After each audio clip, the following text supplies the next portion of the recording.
मराठी माणसं जागा हो, असं मी का बोलतोय हे तुम्हाला आज व्हिडिओच्या शेवटपर्यंत म्हणजे या एकाच व्हिडिओमध्ये तुम्हाला समजेल की आपला मराठी माणसं किती थंड आहे आणि हे कशावरून बोलतोय मी. तर आता व्हिडिओला सुरुवात करूया आपण.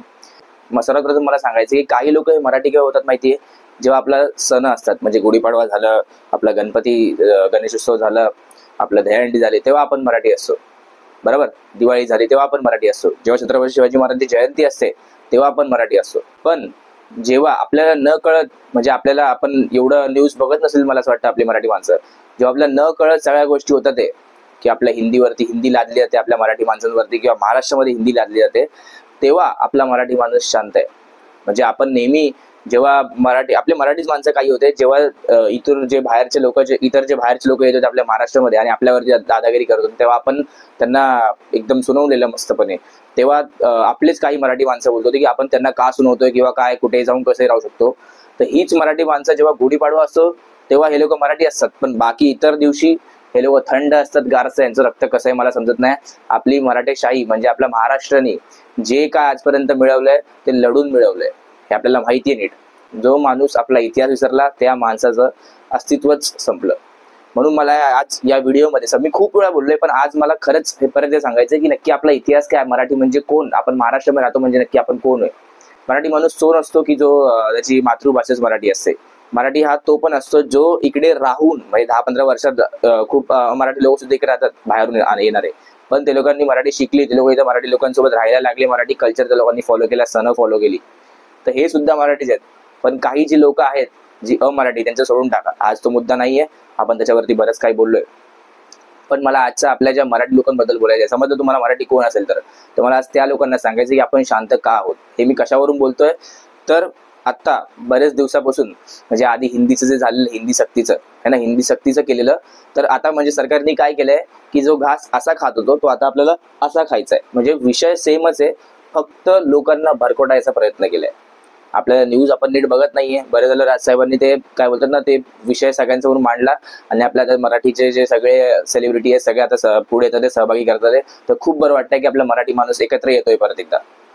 छान वाटतंय असं बघून. आपल्या मुंबईचा मराठी टक्का घसरतोय पण तरी सुद्धा आपला महाराष्ट्रामधला जो मराठी माणूस आहे तो एकत्र येतोय, हे सगळी गोष्ट बघून ते बरं वाटतंय. तर मी असं का बोलतोय, एक गोष्ट विचार करा, त्यांचा GR मध्ये काय लिहिलंय त्या लोकांनी की हिंदी सोडून कोणती जर तुम्हाला इतर भाषा शिकायची म्हणजे तिसरी भाषा त्रिभाषा सूत्र आपल्या NEP-च्या हिशोबाने असं लोक बोलतात ते आलंय. भाषेवरती प्रांतरचना झाली आहे या महाराष्ट्राची, तर आपली भाषा ही मराठीच आहे. तर मराठी शिकलीच पाहिजे, प्रत्येक शाळेत मराठी असलीच पाहिजे. दुसरी आपण एक बोलतो जगभरातली भाषा म्हणून आपण इंग्रजीला एक मानतो, बरोबर. हे आपल्याला सगळ्यांना माहिती आहे. आपण कुठे बाहेर गेलो तरी आपण इंग्रजीमध्ये बोलतो, आउट ऑफ कंट्री आपल्या गेलो तर इंग्लिश ही दुसरी भाषा झाली. तिसरी भाषा आपण हिंदीलाच का ठेवतोय याचा नीट विचार केला पाहिजे आपल्या मराठी माणसांनी.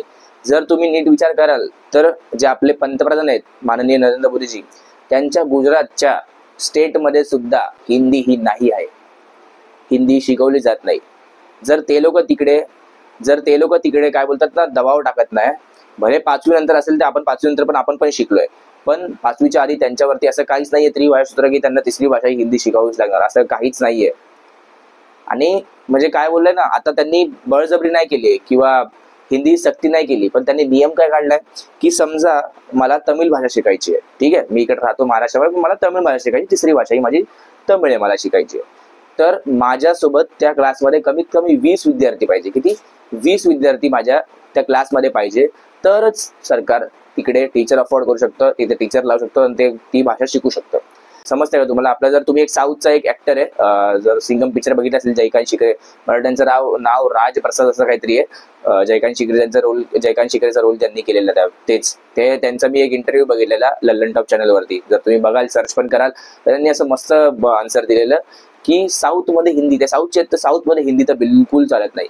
तर ते लोक ते बोलले पण की ह्याचं कारण असं की हिंदी आणि दुसऱ्या भाषांमुळे आपली जी प्राधान्य भाषा आहे, जी आपली तिकडची रिजनल लँग्वेज आहे, त्याचा कुठेतरी काय बोलतात ना सर्वनाश होतो. आणि मग तिकडची लोक काय करतात की आपली भाषा सोडून दुसरी भाषा शिकायला लागतात, ती म्हणजे हिंदी आहे. आणि हे खूप चुकीचं आहे. आपल्याला वाटत असेल की हे खूप छोटी गोष्ट आहे, पण असं नाहीये. प्रत्येक भाषेचं काहीतरी महत्व असतं, प्रत्येक भाषा ही कुठून ना कुठून बनलेली असते. मराठीचं साहित्य आपलं है ना, आपल्या छत्रपती शिवाजी महाराजांनी मराठी कशी, तुम्हाला माहिती, मी 5च्या व्हिडिओ सांगितलं म्हणून, छत्रपती शिवाजी महाराजांनी मराठी कुठून ते कुठपर्यंत नेली.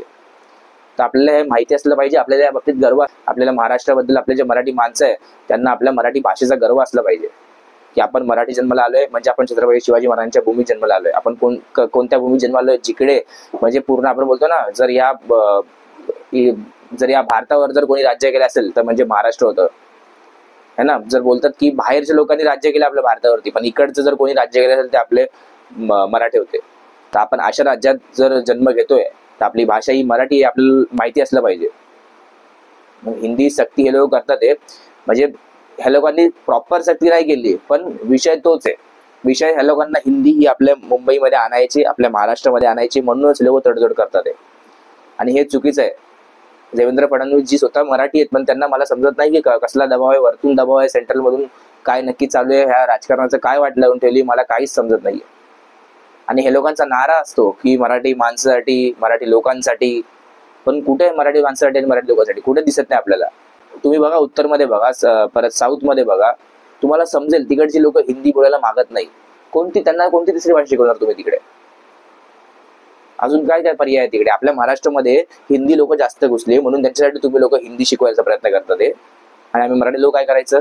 विचार करा तुम्ही या सगळ्यांचा की आपण मराठी, आपल्याला मराठी येते, पण ह्या हिंदी लोकांमुळे ह्यांच्यासोबत आपण बोलायला है ना, ह्यांच्यासोबत आपण फॅमिलियर होऊ, आपण बोलू शकतो नीट, म्हणून हे लोक हिंदी आणायचा प्रयत्न करतात.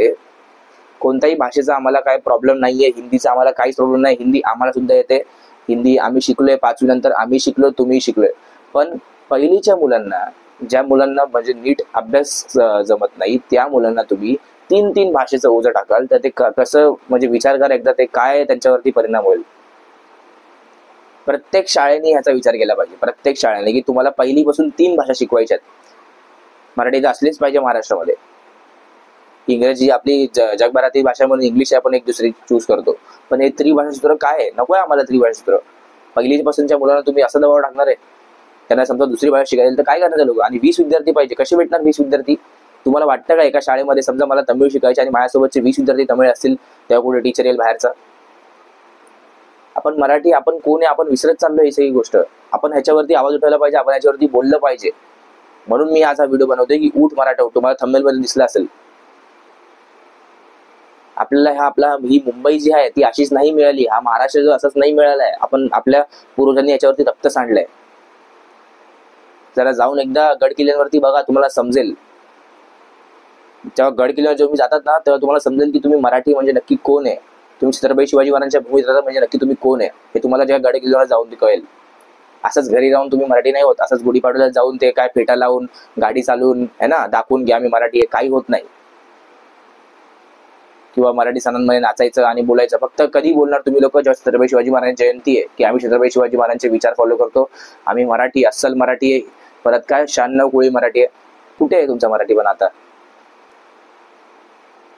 आता जेव्हा आपलं हे राज्य हिंदीचं सक्ती करते आपल्या मराठी माणसांवरती है ना, महाराष्ट्र हा मराठी माणसाचाच आहे. हे बाहेरच्या कोणी जरी बोलले की कोण कुठे राहू शकतं, असं काहीच नाहीये. महाराष्ट्रामध्ये ही मराठी चाललीच पाहिजे. जर हिंदी जसं तुम्हाला समजेल, हळूहळू पुढे तुम्हाला कळेल की हिंदी जर तुम्ही आता नाही जर बोलले याच्यावरती तर हळूहळू हिंदी ही पुढे येत राहील आणि आपले मराठी कुठे कमी होत राहील. का? कारण की आपले जे मराठी मुलं आहेत किंवा ज्यांना मराठी खूप आवडते, मी परत एक सांगतो, मराठी म्हणजे कोण? जो या भूमीवरती 15 ते 20 वर्ष, म्हणजे बाहेरून आले ते 15 ते 20 वर्ष पण राहिलेत, पण त्यांना मराठी नीट आहे, ते मराठी लोकांसोबत राहतात, ते सुद्धा मराठीच. पण ज्यांना माज आहे आणि ज्यांना जे बोलतात की मराठी नाही बोलणे काय किंवा तेल लगाने काय, मराठी इज्जत नाही ठेवत मराठी, त्यांना चोपलंच पाहिजे. हे तर मी कधीपासून बोलत आलोय. पण आपल्याला आपल्या आजूबाजूला काय चाललंय, मी लास्ट व्हिडिओ मध्ये बोललेलं, आपल्याला आजूबाजूला काय चाललंय आपल्याला माहिती असलं पाहिजे. हे सरकार हळूहळू हिंदी हे आपल्या मुंबईमध्ये महाराष्ट्रामध्ये पसरवत जाते. कारण ह्याचं ते साऊथचं जे हिरो मी तुम्हाला बोललो जयप्रसाद करून, त्यांनी पण हेच बोललेलं की तुम लोग को हिंदी आता है, इसके लिए मैं आपसे हिंदी में क्यों बात करूं? मेरे को मेरी रीजनल लैंग्वेज आती है, तुम लोग इधर आए हो रहने के लिए, तो तुम लोग को मेरी रीजनल लैंग्वेज आनी चाहिए. समजतंय का तुम्हाला? हे बाहेरचे साऊथवाले जेव्हा बोलतात तेव्हा आपल्याला नॉर्मल वाटतं, पण हेच मराठी माणसं जेव्हा बोलतात, आणि काय साऊथवाल्यांची काय प्रॉब्लेम नाहीये, पण ते जे बोलतात ते खरं आहे आणि ते बरोबर आहे. पण हेच जेव्हा मराठी माणूस बोलतो की तुम्ही लोक इकडे राहायला आले तर तुम्हाला मराठी यायला पाहिजे, आम्ही का म्हणून हिंदीमध्ये बोलायचं, आम्ही का म्हणून हिंदी शिकायची पहिलीपासून, आमच्या मुलांनी किंवा आमच्या जे लहान मुलं आहेत पहिलीपासूनच्या मुलं मुली त्यांनी का म्हणून हिंदी शिकायची, का तुमच्यासोबत बोलायसाठी? आम्ही शिकू, आम्हाला जेव्हा हिंदी शिकायची असेल. आमच्यावर कोणी बळजबरी करायची गरज नाहीये. शिक्षण मंत्री जे आहेत त्यांनी याचा विचार करायला पाहिजे. ते स्वतः मराठी आहेत. आपली मराठी माणसं कुठे चालली आणि काय आहे, विचार करा या गोष्टीचा. आपल्या मराठी जे मराठी माणूस बघतात ते, ज्यांना जे स्वतःला मराठी मानतात, जे स्वतःच्या मराठी भाषेवरती प्रेम करतात, त्यांनी हा व्हिडिओ मराठी लोकांपर्यंत पोहोचवा. आणि जे अमराठी जे दादागिरी करतात ना, त्यांना पण हा दाखवा की आम्ही मराठी माणसं शांत बसत नाही अशा गोष्टीवर. आम्ही मराठी माणसं अशा वेळी आवाज उठवतो आणि उठवतोच, आणि आम्ही बोलणार. आम्ही छत्रपती शिवाजी महाराजांच्या भूमीत राहतो. आम्हाला गर्व आहे, आम्हाला मराठी भाषेचा गर्व आहे. आमची भाषा खूप जुनी आहे, तिचं साहित्य आहे. असंच काय एरीगरी भाषा नाहीये ती. अभिजात दर्जाची भाषा काय असते ना, हे जरा जाऊन गुगलवर सर्च करा, ChatGPT वर सर्च करा, मग तुम्हाला कळेल की अभिजात दर्जा म्हणजे काय असतो. तो आपल्या मराठीला भेटलाय. एखादी भाषा ही 1600 ते 1700 वर्ष जुनी असली पाहिजे, तिचे साहित्य भेटले पाहिजे जुने, तेव्हा कुठे भाषा ती अभिजात होते. ही आमची अशी तशी भाषा नाहीये. आम्ही छत्रपती शिवाजी महाराजांनी 14% वरून ती 70-71% ते 90% वरती ती भाषा आणली महाराष्ट्रामध्ये. तर आम्हाला सांगूच नका की मराठीवरती आम्ही दादागिरी करतो आणि काय करतो. या प्रेमाने राहा, मराठीमध्ये बोला, मराठी माणसांसोबत राहा, कोण तुम्हाला काय बोलत नाही. पण असं सरकार जर हिंदी सक्ती ह्या लोकांमुळे करतील की आम्ही यांच्यासोबत हिंदी नीट बोलावं, तर असं आम्ही होऊन देणार नाही. आणि मला पालकांना पण सांगायचं आहे की जर राजसाहेब जे लेटर ते तुम्ही नीट वाचलं, तुम्हाला समजेल की हिंदीची सक्ती आपण पालक म्हणूनच ह्याचा विचार केला पाहिजे की आपल्या मुलांना, जे काय पालक असतील त्यांना मला सांगायचं आहे की आपल्या मुलांच्या शाळेमध्ये एकदा बघा की पहिलीपासून हिंदी शिकवली जाते का. जर पहिलीपासून हिंदी कंपल्सरी आहे तर तिकडे तुम्ही जाऊन तिथे त्यांना बोलावं, त्यांना काय बोलतात ना, त्यांना सुनवावं आणि त्यांना सांगावं की तुम्हाला नक्की तुम्ही महाराष्ट्रामध्ये राहून शाळा चालवता तर तुम्हाला मराठीचं पडलंय की हिंदीचं पडलंय. एवढं सांगतो मित्रांनो, हा व्हिडिओ लोकांपर्यंत पोहोचवा, मराठी माणसांपर्यंत पोहोचवा, आणि अशा मराठी लोकांपर्यंत पोहोचवा जे त्याला ठाणे समजतात. काही येतील माझ्या कमेंटमध्ये बोलतील की तू कोणी बोलणेवाला, ये बोलणेवाला, असं तसं, पण ते फेक असतात. मला त्यांचं काय प्रोफाईल पण दिसत, त्यांना कायच बोलायचं. तर आपण मराठी माणूस म्हणून एकत्र यायला पाहिजे. आपण ह्याच्यावरती बोललंच पाहिजे, एवढंच मला म्हणायचं आहे. आणि आता बस करा. छत्रपती शिवाजी महाराज जयंतीला आपण फक्त मराठी होऊन काय फायदा नाहीये. त्यांचे विचार आपण डोक्यात ठेवले पाहिजे. गुढीपाडव्याला फक्त ते काय बोलतो ना, मिरवणूक म्हणून नाचणारा मराठी नको आहे आपल्याला. असं जेव्हा आपलं मराठी माणसांवरती काय येतं ना, तेव्हा ठामपणे उभा असलेला मराठी माणूस पाहिजे आपल्याला. एक गोष्ट लक्षात ठेवा मित्रांनो. बस एवढं सांगायचंय मला. जय हिंद, जय महाराष्ट्र.